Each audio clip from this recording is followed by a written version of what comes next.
Hello everyone, and welcome to the History of Byzantium, episode 329, Buying Time. Last time, Manuel Palaiologos became emperor and refused to answer a summons from his overlord, the Ottoman Sultan. The Vasilevs was tired of living in fear. The Sultan, Bayezid, did not respond with a hot head. Instead, he set up an effective blockade of Constantinople and settled in to starve the Romans out. The siege lasted for 8 years and would surely have succeeded without divine intervention. Improbably, the city was saved by the post-Mongol warlord Timur. In a strange replay of the Battle of Manzikert, the rising power of Iran clashed with the Empire of Anatolia, delivering the same crushing result. Bayezid was captured alive, and a disastrous civil war would tear the Ottomans apart, just as the Romans had experienced 200 years earlier. The arrival of Timur really was a godsend for the Romans. Not only did he defeat the Ottomans in battle, but he undid all the work of Bayezid's campaigns in Asia. After his victory, Timur travelled around Anatolia, restoring all the beyliks which the Ottomans had subordinated, confining the sultans to their original stomping grounds in Bithynia. Allegedly, he had Bayezid carried around in an iron cage until the unhappy sultan died in early 1403. Bayezid had sired at least 12 sons, and they would spend the next 20 years murdering one another until only one remained. The Romans really couldn't have asked for more. Timur left Anatolia the following year and was kind enough to die in 1405, ruling out the possibility that he would return to conquer Constantinople as well. Manuel Palaiologos was in Paris when the amazing news arrived. Everyone was overjoyed and relieved. A great Christian city had been saved, the emperor could return home, and the French didn't have to give him any more money. Back in Constantinople, though, there was work to be done. Bayezid's eldest son, Suleiman, had fled from the battlefield of Ankara and crossed over to Gallipoli. What saved the Ottoman Empire from collapse was their Balkan provinces. Untouched by the war in Asia, it was the armies here which slowly restored order and would eventually retake all of Anatolia. That was a long way in the future, though. Suleiman had his brothers to contend with. He needed to do some serious politicking to ensure he had the support necessary to emerge victorious. There was considerable fear amongst the Ottoman High Command that if a crusade formed in the next few years, the Turkish project in Europe could be wiped out. To ensure that this didn't happen, Suleiman invited all the Christian powers of the region to come to Gallipoli for peace talks. In exchange for recognizing him as Sultan, Suleiman was prepared to dish out the prizes. The Genoese and Venetians would receive trade concessions, the Knights Hospitaller would be left in peace, and as for the Romans, well, since they held the crossing point between Europe and Asia, which would likely determine the course of the coming civil war, they got everything they wanted. Thessaloniki was returned with significant territory to its east and west. The coastlands of Thrace were handed back, as were 3 Aegean islands. Even a strip of territory in Asia, running towards Nicomedia, was gifted to them. Prisoners were returned, and Suleiman even reversed the honorary position of vassalage, signing a treaty in which he referred to Manuel as his father. It was a stunning result for the Romans, giving them valuable revenue and real hope that they could, after all, recover from such a low ebb. It was, though, an even better result for the Ottomans. The Christian powers were more than satisfied and left the Turks to it. Only Manuel kept pressing for an alliance against them, but it was not to be. Suleiman was more than happy to show intense humility in exchange for a peace that would lead him to the ultimate prize. And he calculated correctly that even with all these concessions, the Romans would be no match for his armies. Manuel returned home in June 1403, and to his credit, his nephew John VII stepped aside. The junior emperor was given Thessaloniki to rule, and at this stage remained the heir to the throne. Manuel now had three major goals. 1. To prolong the Ottoman civil war for as long as possible. 2. To ensure the succession of his offspring. And 3. To improve the Roman position as much as he could before the next showdown with the Turks, whenever that might be. Goals 1 and 2 went pretty well, all things considered. Number 3 did not. Let's deal with each in turn. The Ottoman civil war essentially rumbled on for 20 years. Manuel proved adept at backing the right horse at the right time to keep things bloody. The initial contest was between Suleiman in the Balkans and his brother Mehmet in Anatolia. Since the Romans were trapped in the middle, the emperor had to offer or deny support to each side when it came time to fight. He helped Suleiman cross to Asia in 1403, where the Sultan captured Bursa and pushed his brother's forces back to Ankara. But Mehmet allied himself with his younger brother Musa and sent him to the Balkans. There, Musa made an alliance with the Wallachians from across the Danube and went raiding south. So Manuel ferried Suleiman back to the Balkans in 1410, where he was killed by Musa. Musa, angry at the Romans for aiding his brother, attacked them, burning villages in Thrace and using his navy to attack Byzantine ships.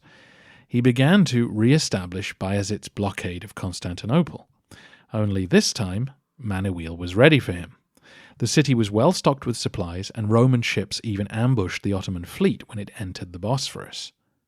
Meanwhile, the Vasilevs was hastily making contact with Mehmet in Asia. Since only one man could be the Sultan, the alliance between Musa and Mehmet had always been a temporary one. Mehmet's army was transported across the Bosphorus in 1412 and was initially defeated by Musa's forces. The Romans helped Mehmet regroup, and he defeated and killed his brother the following year near Sofia. This could have been the end of the civil war, since Mehmet now faced no serious rivals and was willing to honor Suleiman's deal with the Romans. But allowing the Ottomans to coalesce under one sultan was the last thing that Manuel wanted. So Manuel released Suleiman's son, Orhan, who had been staying at Constantinople, in the hopes that he could reignite the civil war. He couldn't, but to the emperor's delight, someone else did. A man appeared in 1414 at Trebizond, claiming to be Mustafa, another son of Bayezid, who disappeared after the Battle of Ankara 12 years earlier. He may have been a chancer, but that was enough for the Wallachians to give him an army and for him to go raiding through Bulgaria in 1416. Though he was defeated and fled to Thessaloniki, the invasion helped spark two further rebellions against Ottoman rule. One was in the Dobruja, the area Mustafa had just raided, and the other in Anatolia, near Chios. The leaders of these rebellions were both clerics, who seem to have been influenced by popular religious movements in both the Muslim and Christian worlds. The sources we have for them suggest that they were speaking to the dispossessed, promising to bring God's true justice to the world, a world which may soon end. The most fascinating part of their preaching were calls for the equality of Muslims and Christians and the common ownership of property. What scholars like Heath Lowry suggest is that here we get a glimpse of life on the ground in this frontier society. Islam was always promoted by the reigning dynasty, and a class of educated Islamic scholars had been imported, but the mass of ordinary people were largely Christian.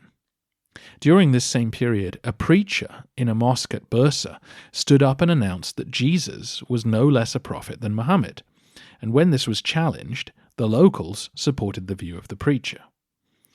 It seems likely that the weight of the Christian element in Ottoman society was encouraging a movement towards syncretism.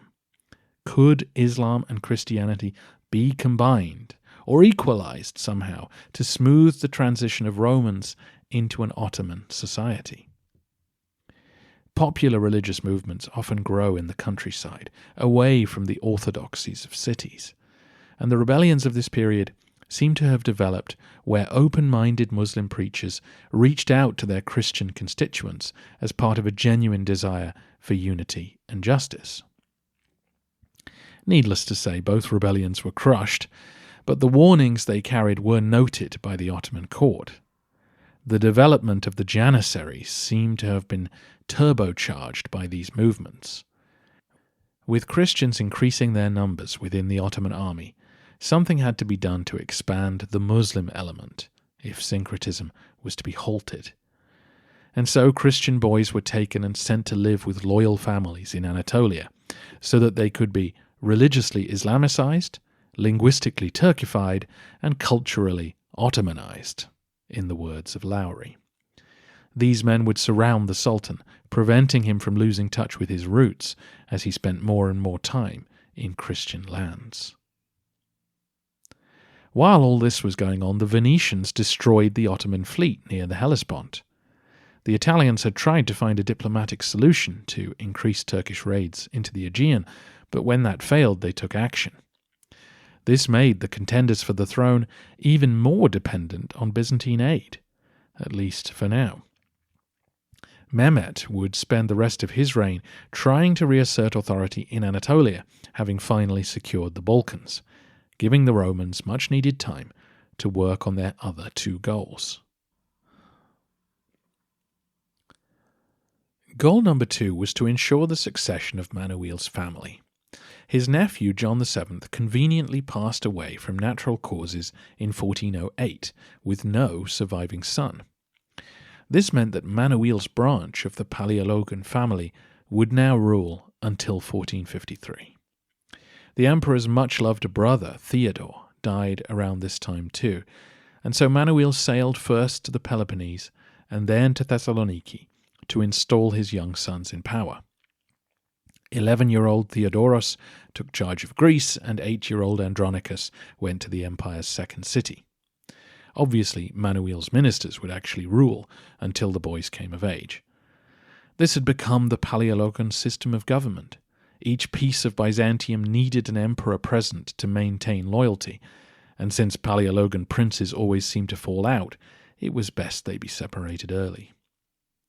Manuel was lucky in this regard. He'd waited until his 40s to get married, but still produced 10 children that we know of, including 8 sons.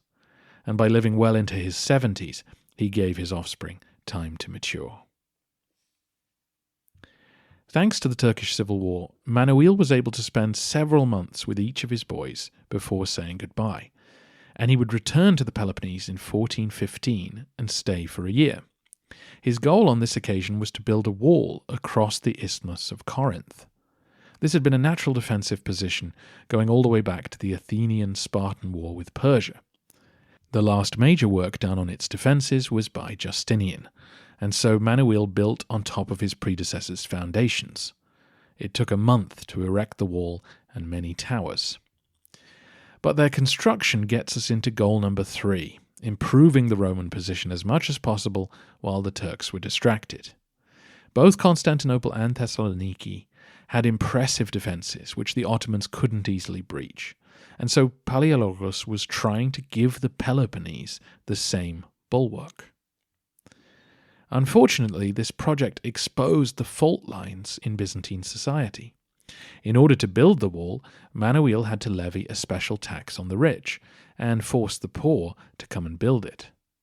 This was a traditional method of imperial fundraising. The peasants would pay part of their taxes in the form of manual labour.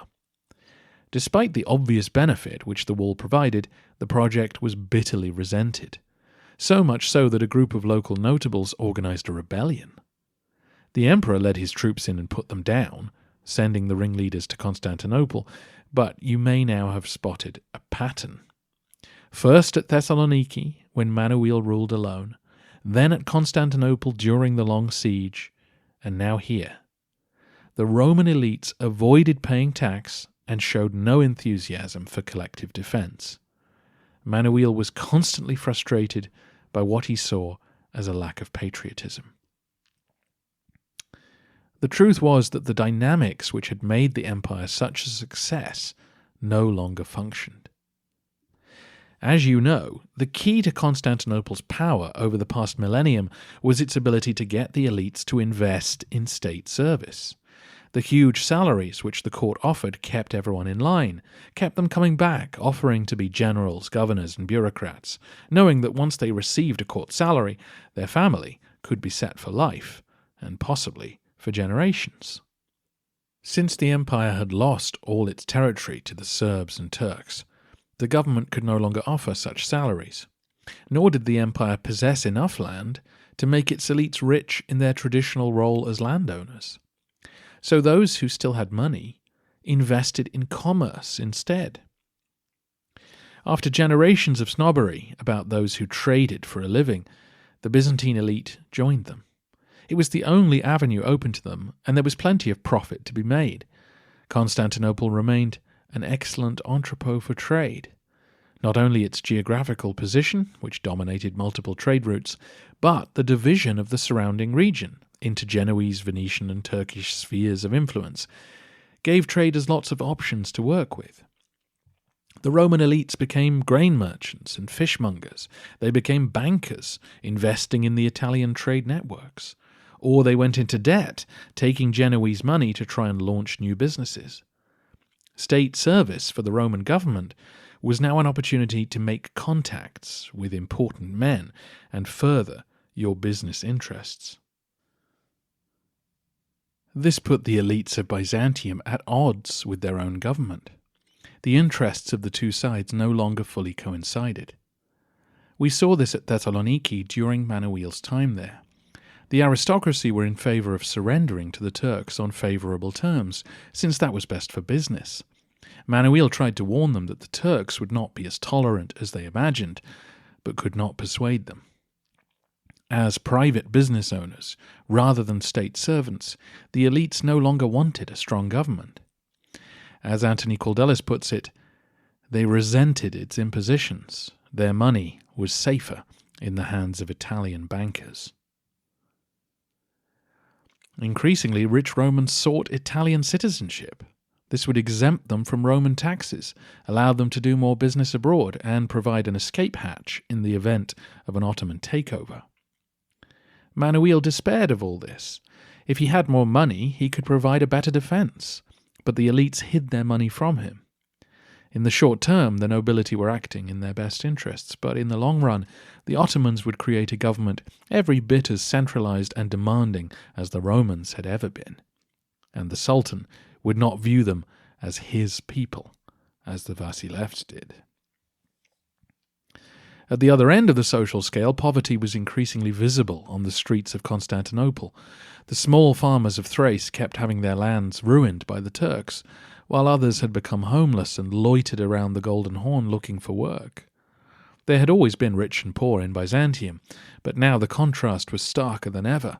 Sermons and satires from this period regularly bemoaned the fate of ordinary Romans and criticized the wealthy. The skyline of Constantinople was changing as well. The super-rich were building tall towers on top of their mansions in direct imitation of their Italian trading partners. To try and fight their evasion, Manuel levied a tax on Venetian wine consumed at the capital. Naturally, the Italians complained loudly and shut the doors of several taverns, but the emperor accused the Italians of abetting those who were trying to dodge his tax collectors. How else was he supposed to pay the soldiers who manned the walls that protected Venetian property? This new attitude amongst the elites made it impossible for the Roman Empire to recover.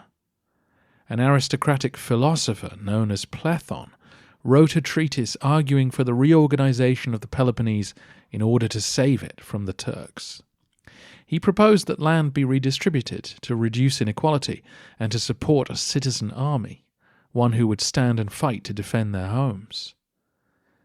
He was arguing for a return to something like the theme system as it was originally envisioned, but he also argued that foreign trade must be severely curtailed, because he could see that it was warping the priorities of the rich, who in the past would have put the common good above their profits. I imagine many listeners to this podcast will wonder why no emperor had suggested a return to the themes during the past century, but to enforce such a system would have required a rich and powerful emperor who the elites feared, and that just wasn't the case anymore. Increasingly, the wealthy shared a common outlook with the Venetians and Genoese, who were studiously indifferent to the fate of Romania. Their self-serving attitude was on full display as Manuel built his wall across the isthmus.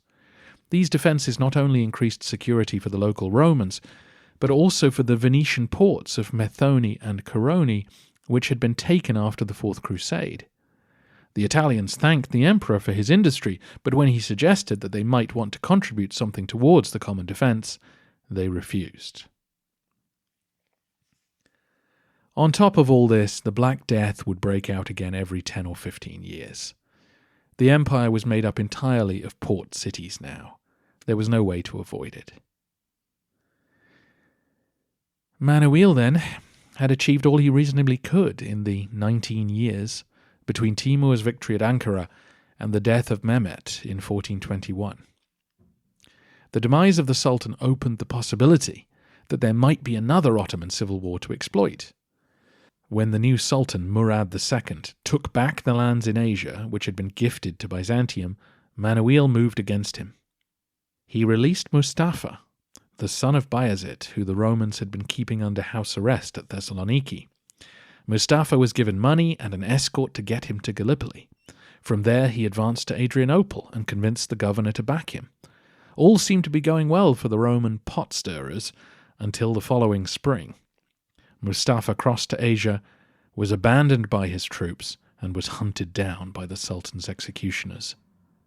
By June 1422, Murad had brought an army to the gates of Constantinople. The Sultan planned on putting an end to the Roman Empire once and for all. Unlike his grandfather, he would not blockade the city, but take it by force. He ordered his men to dig long earthworks a couple of 100 meters from the land walls and set up camp behind it. On top of this he placed his artillery, not just catapults and trebuchets, but for the first time on Roman soil, cannons. The Turks targeted the area between the Romanos and Charisius gates, the only place in the defences where the land dips significantly, allowing the besiegers to fire down on the besieged. By August, the attack was launched. The Ottomans had filled in sections of the moat and had siege towers ready to be rolled into place, while cannons bombarded the towers in the outer walls. It was all to no avail, though. The Theodosian walls held firm. In the end, the Sultan ordered a direct assault. His archers launched relentless volleys towards the battlements, while his infantry rushed forward with ladders. The Roman garrison pelted them with rocks and other missiles. According to an eyewitness, priests, civilians, and women all worked together to keep the soldiers supplied with water and weapons. Manuel's heir, John VIII, was present, leading the army, and by the end of the day 1,000 Turks were dead, and the Romans cheered from their battlements, giving thanks to the Virgin. Meanwhile, Manuel made contact with the Sultan's brother, also named Mustafa, who was in Anatolia. He sent him what aid he could and managed to provoke another rebellion. Infuriated by this, Murad ordered his siege to be lifted in September and crossed back to Asia to deal with his sibling. He would eventually kill him, but various vassals in Anatolia and the Balkans used the opportunity to stir up trouble, which kept the Sultan occupied for the time being. The Romans had managed to worm their way out of another siege, but their luck was running out. In addition to his attack on the Theodosian walls, Murad had ordered his armies to assault Thessaloniki and the Peloponnese. Both attacks did tremendous damage. Manuel's wall across the isthmus of Corinth was breached, and the raiders tore through the Roman countryside, while Thessaloniki was blockaded, as it had been under Manuel's watch 40 years earlier. This time, resistance crumbled swiftly. Prince Andronicus wrote to his father to ask permission to hand the city over to the Venetians. The Italians had avoided such entanglements until now, but perhaps tempted by the size and prestige of the city, the Senate voted 99 to 45 in favour of the proposal. A Venetian garrison moved in and took over the functions of the Byzantine state, including paying salaries to the locals. The costs of defending Thessaloniki soon proved far greater than the benefits. The Italians held the city for the next 7 years, but tensions with the native population ran high. The Venetian garrison were accused of various abuses of power, the Orthodox Church had some of its rights curtailed, and inevitably the Venetians cut salaries and tried to move in on local commercial activity. It was a disaster waiting to happen. The Venetians brought all the downsides of Latin rule to a city which had been told that this was their only hope of salvation. Romans who could fled, exacerbating the financial situation, and all the while Turkish troops patrolled the countryside. The Venetian governor tried to resign, but no one volunteered to replace him. By 1430, the defences had become inadequate, and the Sultan ordered his men in. On the 29th of March, troops scaled the eastern walls and sacked the city. The Thessalonians would have been better served by surrender. Now they were killed or enslaved, and their property taken. The second city of the Romans was gone forever. Back at Constantinople, the court were becoming desperate. Manuel suffered a severe stroke in 1422, leaving his son John as sole emperor.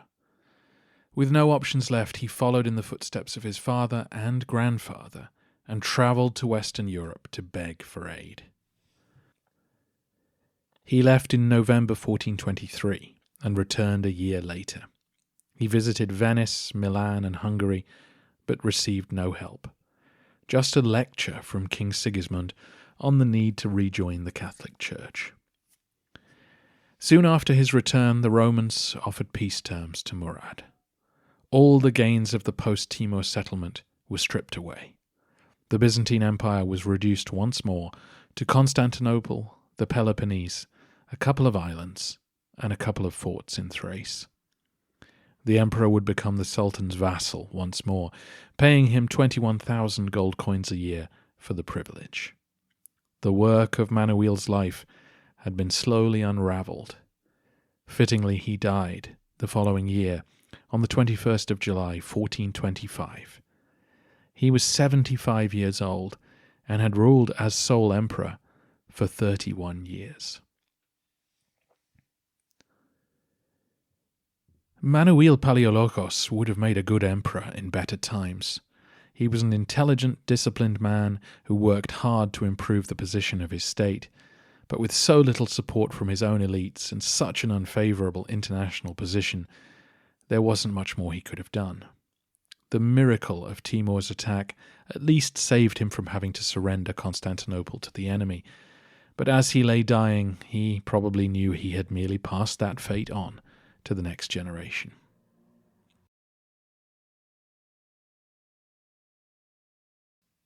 Manuel did leave an impression on the wider world, though.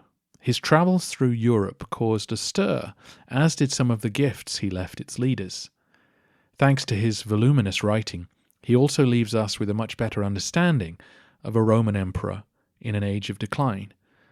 In fact, it is the last life story of a Roman leader that we have.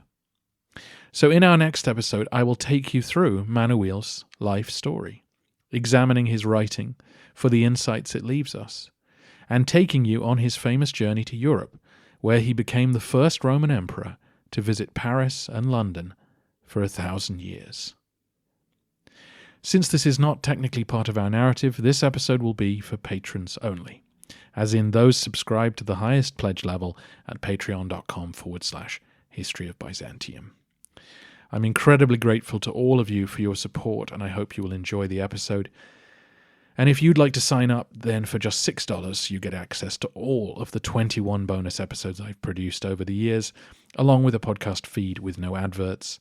There's no minimum commitment. You can unsubscribe or resubscribe anytime you like. In 2 weeks, then, we will return to Manuel's son John VIII as he faces up to the perennial challenge of his age, and he will conclude that the only way to get Western help is to go the whole hog and force through church union.